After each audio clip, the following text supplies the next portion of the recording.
and welcome to today's show of We'll Do It Live with Meg Hansen. And I've put up a few questions that we are going to be discussing today. But just broadly, we are going to talk about the trade-off that we are facing right now between economic consequences of a prolonged shutdown versus aggressively mitigating the spread of the coronavirus. So I'm going to just jump right in. And our first question is from Michael, and he says, at what point does the economic shutdown become more harmful to Americans than the virus itself? This is something that, as I said yesterday, we're learning new data all the time, and this is a question that everyone's grappling with right now. So the way that I'm looking at this, I mentioned this a little yesterday, I'm going to delve more into it today, is that I see this pandemic as having three parts to it. The first part is, of course, the public health emergency, the fact that people are getting ill, and a lot of people, especially our elderly Americans and those who have underlying conditions like chronic disease, heart disease, COPD, are facing a very serious form of COVID. And so they need to be hospitalized. They need respiratory help with ventilators. And so there is that aspect to it, that piece to it. The second piece is the economy. What we've seen is a very unprecedented action from the federal and state governments deliberately shutting down massive parts of our economy in order to keep people at home, so that it stops the spread of this very, very contagious disease that spreads mostly via droplets, but also fomites, which is objects where if you touch it and then someone who's infected touches it and the other person touches it as well. That's how it's sort of transmitted, and it's very, very contagious. So as a result of this contagion that we know, there's been a very unprecedented effort to keep people at home. And so we have new orders that were issued yesterday in Vermont by Governor Phil Scott, stay home, stay safe orders. And this lasts till April 15th. It could be shortened or extended as needed. But it's really, this kind of follows the example of California, of Connecticut, of other states that are really saying from a top down, shut it down. So what are the economic consequences of that? Well, the big thing is that people don't have jobs. Many people are not getting paid, especially part-time workers, people who have multiple jobs. Some private employers, restaurants, businesses are not able to pay, and so what happens to that? You don't have a job, you don't have an income coming in. Examples is 7 Days, which is a media publication based in Burlington, had to lay off 7 employees. Rutland Herald and Times Argus, other 2 important newspapers, are now, instead of publishing daily, now they're going to 3 times a week. There were furloughs announced in southern Vermont, my neck of the woods, Manchester Journal, Bennington Banner, Brattleboro Reformer. We're seeing a lot of this happening, especially in the media sector, because ad revenues have gone, they've dried up. Restaurants, local businesses, events, these are the businesses that pay for ads, and now they're all shut down. So we're actually seeing in real time the economic consequences. And the question is, if this goes on for a long time, many of the businesses won't be able to come back. So that's the second piece of it. The first piece is a medical piece, the economic piece, and then there's a third piece of it, which is the fiscal asset piece, financial assets, and that's markets, stock market investments. Now, why is that important? Well, because if the economy collapses and the stock market crashes, the markets crash, then that ripple effect will hurt the economy, and of course everything at it is sort of a tidal wave. Think about our public pensions. Public pensions are monies that are given to state employees, retired state employees, and teachers. Well, it's not just a fund that's sitting. It's in that public pension fund is invested in the stock market, in various investments. If that collapses and you don't have money coming back, well, then what happens to the pensions? You see, everything is very much tied together. credit cards, for example, mortgages, lending, buying, and that piece is also a part of the economy. It's a little more abstract because it's not as tangible as going to a brick and mortar store and having a job and then losing it. This is more abstract, but as we know, crashes can destroy an economy and plunge us into an economic depression. So there are these three factors that we really need to consider. And I just see, so let's club the financial and economic part together. And I see the public health and economy as two sides of the same coin. But I understand that as the number of COVID cases keeps increasing and danger of a massive economic depression is now looming large, our leaders, our crisis managers are feeling compelled to choose between heads or tails. I mean, what should we prioritize? President Trump, New York Governor Andrew Cuomo, and Texas Lieutenant Governor Dan Patrick have publicly called for reopening the economy, and they're really worried about the crisis that can happen as a result. In Vermont, however, we are looking at it differently. Governor Phil Scott has said that he foresees a very protracted, very prolonged shutdown of our economy, and hoping that things go back to normal around Easter is very unrealistic. So, I mean, I think we're looking at till the end of April, going into probably May. What does that mean then for Vermonters? As I mentioned yesterday, the Economist, which is a UK-based publication, said that Vermont has a structurally weak economy. I mean, we know that as Vermonters. We know we have very little private enterprise, very little business here. We know the problems, we know the regulations, the land use restrictions. So we are going into this crisis with a very shaky foundation. So what does that then mean for us? By the latest, one projection says that we are projected to lose $200 million in revenue over the next 3 months. How will we make up for that? What does that mean? More taxes? I mean, these are questions I think that Governor Phil Scott and other leaders of the legislature, the Senate leader, the Speaker, for example, I believe that they will need to clarify, and they will need to say, well, here's the data that we're looking at. This is what we're going to lose, and this is what's going to happen as a result. That's one piece of it. And today I will speak to the public health crisis piece of it, and how the data from there can help identify the path forward. That's my realm of expertise, and so I will help untangle that a little bit. So, how do we make sense of a complex problem like a pandemic, this is a novel coronavirus. It's never infected humans before. It's a new strain that appeared in China late November, December. And so we are still trying to understand the molecular makeup of this particular organism. We don't know why it affects certain people more than the others. We don't know why children, for example, are pretty much immune to it, even teenagers. So as we're studying and learning new information, it's a very complex and fluid situation. So how do we deal with it? Well, the first thing that we can do is understand what are the questions that we should be asking. So that's my first thing whenever I approach a new problem.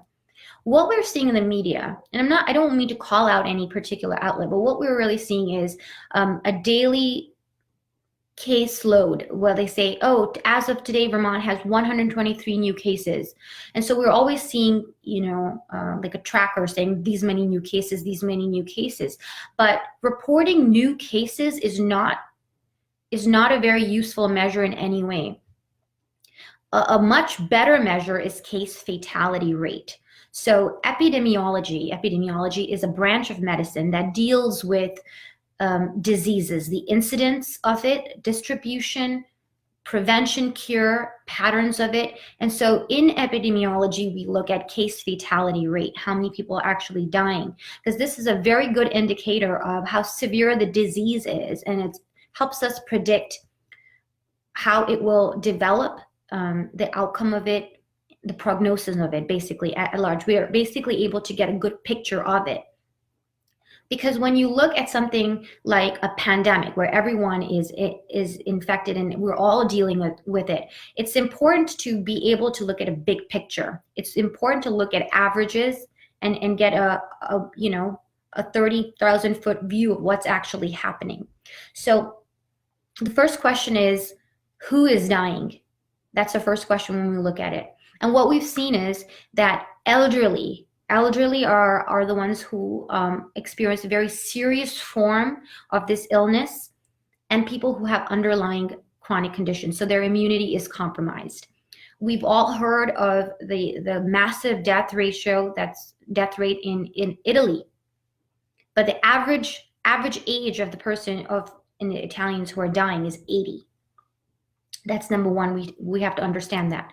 The second thing is that the largest study that's been done in terms of who's been affected was done in China. Of course, you've got to take that with a bucket of salt because, the Communist Party of China, I don't really trust their data. But it seems to me that this is a study that is also, the results have also been replicated in Europe. And what they've seen is that 80% of people who are infected with COVID, the virus is called SARS-CoV-2, so with COVID disease, experience mild flu-like symptoms and are able to recover at home. Now, when I say that, you'll hear in the media examples of, a 45-year-old who went into coma, or a 40-year-old who got a serious form of it and had to be on a respirator. I'm not saying that this doesn't happen, but exceptions do not negate the norm. And as I said, to really understand and have a good epidemiological picture of this disease, we need to look at it from a 30,000 foot point of view, and we need to study the averages. So on average, we're seeing elderly, we're seeing people who have chronic heart disease, hypertension, diabetes, and especially COPD. So smokers, for example, people with lung conditions are particularly susceptible to this particular novel coronavirus. Okay, so now that we have this, why is that important? Now, I just want to say that clarifying the infection pattern by no means diminishes the severity of the disease, but no means diminishes the illness by younger people who are in coma or need respirators. As I said, I'm not saying that it happens. Every case is unique in that sense, but I'm looking at it in a broad perspective to see how, as Vermonters, we can decide moving forward what we need to do and what is the trade-off between a public health crisis and the medical emergency and, of course, the economic consequences of it. So as of today, we have 123 cases and we've had 8 deaths. The state of Vermont has 961 hospital beds, of which 500 are available for COVID-19 patients. We have 99 ICU beds, intensive care unit beds, and we have 210 ventilators. This is the picture. This is where we are right now. So what does that mean? How do we move forward? At this point, I want to bring up OneCare Vermont and the all-payer ACO model. So just to get straight to the point, to understand it, it's sort of it's single payer 2.0. It's an experiment, the first of its kind in the nation, where a private company called OneCare Vermont is managing an experiment where we're trying to remake healthcare in Vermont. And there are 2 aspects of it. One is the healthcare financing. There's a complete dramatic shift of that. And the second one, which is relevant to our discussion today, is called a population-based health approach. So according to the people who create these models and really want to transform, remake healthcare, the traditional model where if you fall sick, you go and meet the physician and the physician treats you, that is known as a medical or biomedical model. It's considered to be very narrow. Public health analysts, people who, get masters of public health and masters of public policy, they sit and they write all these papers. They believe that we should have a broader approach where we look at a population as a whole and study local health needs, and then take on various or implement various measures that will improve health outcomes as a whole. And this is really what OneCare Vermont has been doing for the last few years in Vermont. We have invested, the state of Vermont has invested at least $200 million in this approach, towards this approach, in developing health information technology and in coordinating and establishing various programs, community-based programs to do this. So right now, we're in the midst of a pandemic. We have, as I said, a limited number of respirators and ICU units and hospital beds. There's an expected surge of COVID-19 cases that we are expecting.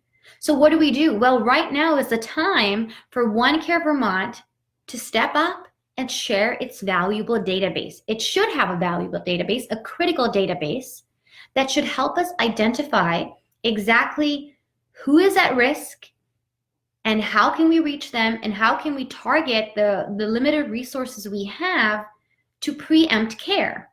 So in an article that I wrote that was recently published, and I've shared it on this page, I say that what we need to do is we need to look at, so the data is divided based on hospital service areas. We have various hospital service areas and also age groups. So based on every geographical area and age group, what are the number and results of a diabetes blood test that was done? It's known as A1C.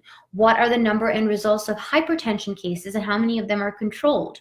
And the third thing is what is the number of COPD cases and by what is the severity of them?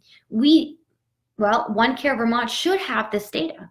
They should have this data, and we should be able to use it to now allocate our resources and manage resource allocation over the next 3, 4, 5 months, how many ever months. That is right now is the time for our $200 million in this project that we have invested. Now is the time for a return on that.